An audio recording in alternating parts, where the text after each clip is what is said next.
You can choose the best seat, check in, and arrive on time, but none of that will help if you don't know the new rules. One restriction, and you could be taken off the flight or forced to pay a fine. These 15 changes have already ruined hundreds of trips. Check each one so you don't become the next. First, you can no longer combine baggage for 2 passengers. This used to be the norm. If 2 people flew together, they could bring one shared suitcase as long as it stayed within the combined weight limit. For example, one person had 15 kilograms, the other had 15. Together, 30. But now everything has changed. Many airlines have suddenly revised their baggage policies and no longer allow combining weights, even if the passengers are on the same booking. What does this mean in practice? If one person's suitcase weighs 22 kilograms and the other's only 10, even though both travelers bought identical tickets and baggage allowances, you will still have to pay for the overweight. Because now, limits are counted individually per passenger, and sharing weight between bags is not allowed. It doesn't matter if you're a married couple, a parent and child, or business partners. This change has caught many travelers off guard right at the check-in desk. People argue, show their bookings, protest, but the only response they get is a dry, "The rules have been updated." The overweight fee can be dozens or even hundreds of euros. Or you'll be forced to quickly repack, stuff things into your carry-on, waste time, and get stressed. That's why it's now essential to check in advance whether your specific airline allows baggage to be redistributed between passengers or if the weight is strictly personal. Second, free seat selection has been canceled. You bought your ticket, paid for baggage, checked in online, and you assume you can at least choose your seat? Not anymore. More and more airlines, both budget and traditional, are canceling free seat selection, even if you check in early. Want a window seat? An aisle? Want to sit next to your family? Then pay. And it's not just a charge for comfort. It's a new system where even the shortest flights demand extra money for selecting a seat, ranging from $5 to $30 one way. If you skip this, the airline's algorithm will randomly assign you a seat. Don't be surprised if you end up between 2 strangers, right by the toilet, or in the last row, even if you bought your ticket well in advance. This hits especially hard for families with children, elderly passengers, or couples.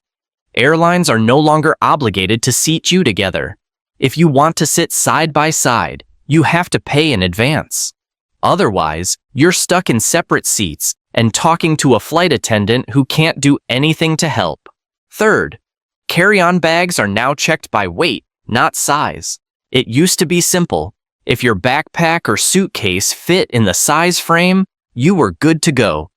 Size was what mattered during boarding. Hardly anyone looked at the weight. But that has now changed. More and more airlines are enforcing strict weight limits for carry-on luggage, down to the last gram.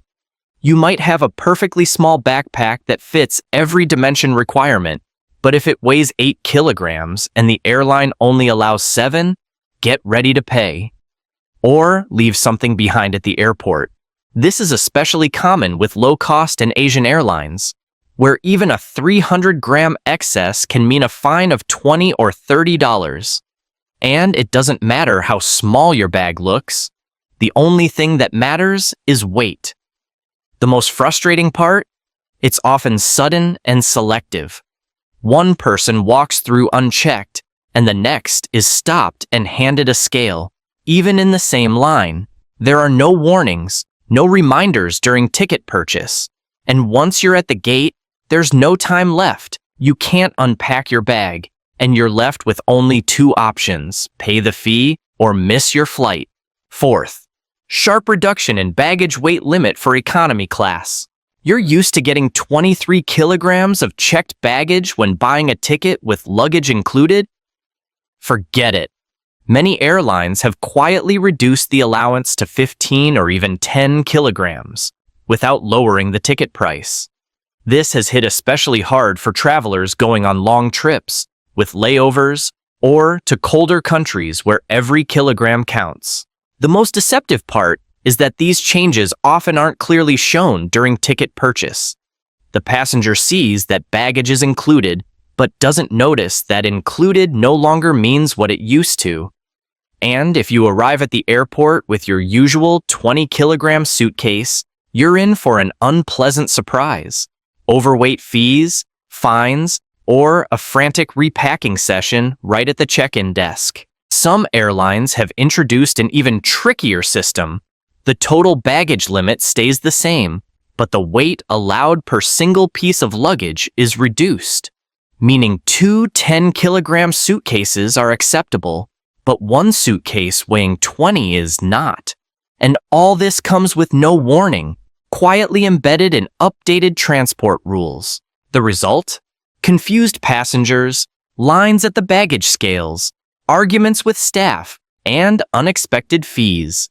Airlines call it optimization, but in reality, it's just another way to make passengers pay more for what used to be standard. Fifth, free meals on international flights are being canceled. Until recently, even on long international flights in economy class, passengers could expect complimentary meals, a hot dish, drinks, snacks. It was considered standard, especially on flights longer than 8 hours. But now, more and more airlines are canceling this service, replacing it with paid menus, and not always at reasonable prices. Imagine flying to another country, expecting the usual service, only to find out on board that food is no longer included. Want a meal? You'll need to order and pay. The prices are steep. A simple lunchbox might cost 20 euros and a full meal up to 40.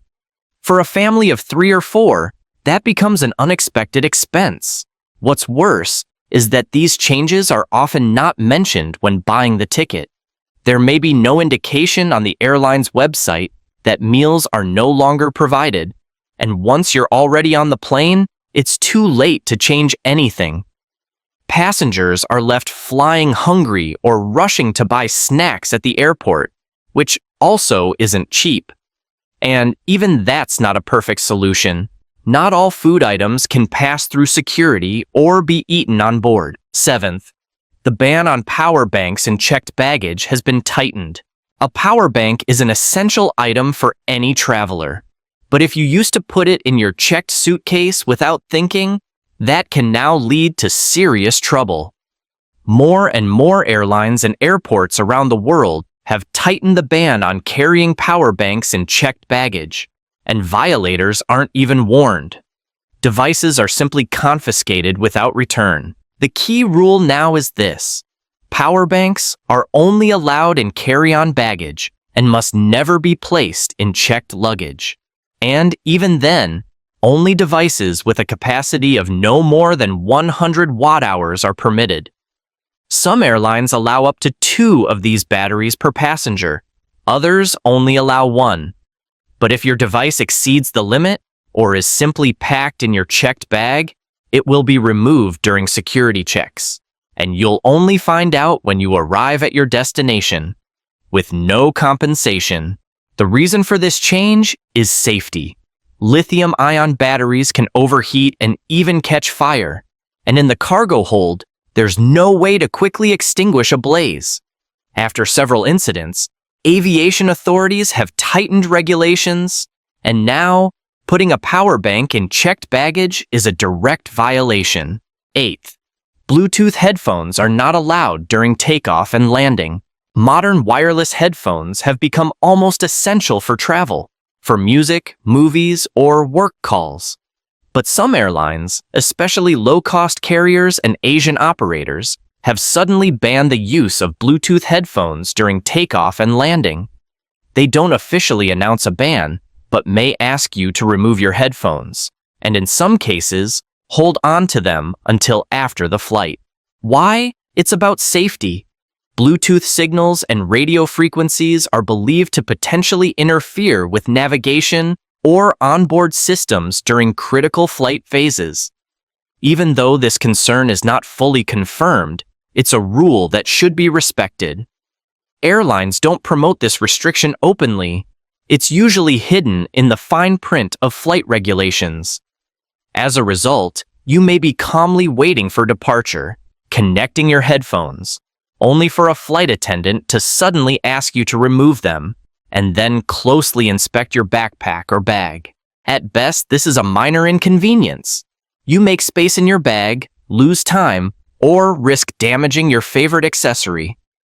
At worst, refusing to remove the headphones might trigger additional security attention. The stress of a confusing situation like this can easily ruin the entire flight. 9th, terminal transfers now come with a fee.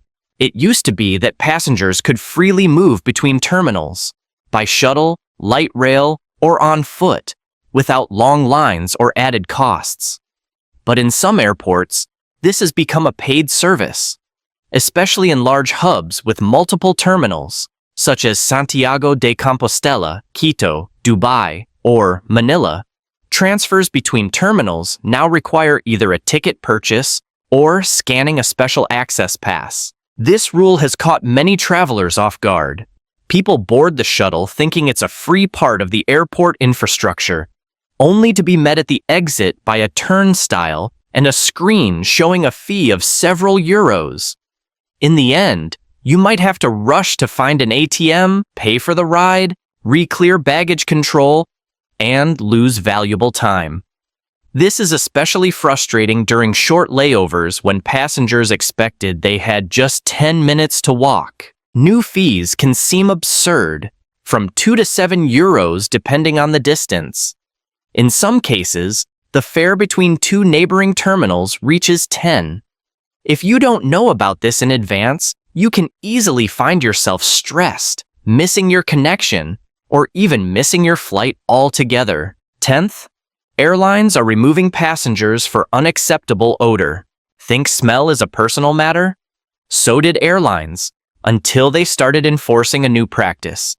Passengers may now be removed from flights due to a strong, intense, or unacceptable odor.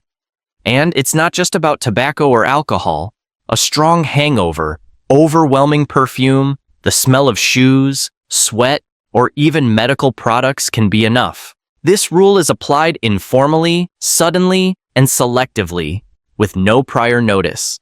If flight attendants or airline staff decide that your odor is too unpleasant, they can ask you to leave the cabin until the situation is resolved. This can delay the entire boarding process, require you to change clothes or freshen up, and in the worst case, result in you being denied boarding entirely. All of this can happen without official explanation, simply because the flight crew decided so. Some carriers include a clause about odors in the fine print of their transport contracts, but they never announce it clearly. For the passenger, it's a complete surprise. You've checked in, boarded, sat down, and suddenly, an invisible reason becomes a real problem. What's most frustrating is that it can happen due to ordinary things. Someone might have eaten garlic crackers or used a particular perfume, but if others are bothered, you can be removed from the flight. 11th, a doctor's certificate for medical devices is now mandatory. Modern travelers increasingly rely on personal medical devices, inhalers, glucose meters, CPAP machines, insulin pumps, portable oxygen concentrators. It used to be enough to simply mention them during check-in. But now, the rules are stricter. Many airlines and security services require a formal doctor's note for each device, without exceptions. Previously, staff could just visually inspect the device and let the passenger through. Now, the rule is mandatory. Without an official certificate for air travel, even a simple document stating the model and reason for use, you can be removed from the flight. This especially applies to equipment that contains batteries, electronic components, or external parts that could raise suspicion. A health passport or confirmation letter is often required during online check-in or when visiting the airport's medical desk. Many passengers only find out about this rule at the airport check-in counter when airline staff say, Without medical documentation, your device cannot be transported.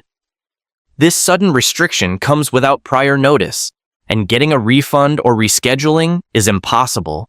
Rebooking at the airport may cost significantly more. 12th, some countries now require advance online registration.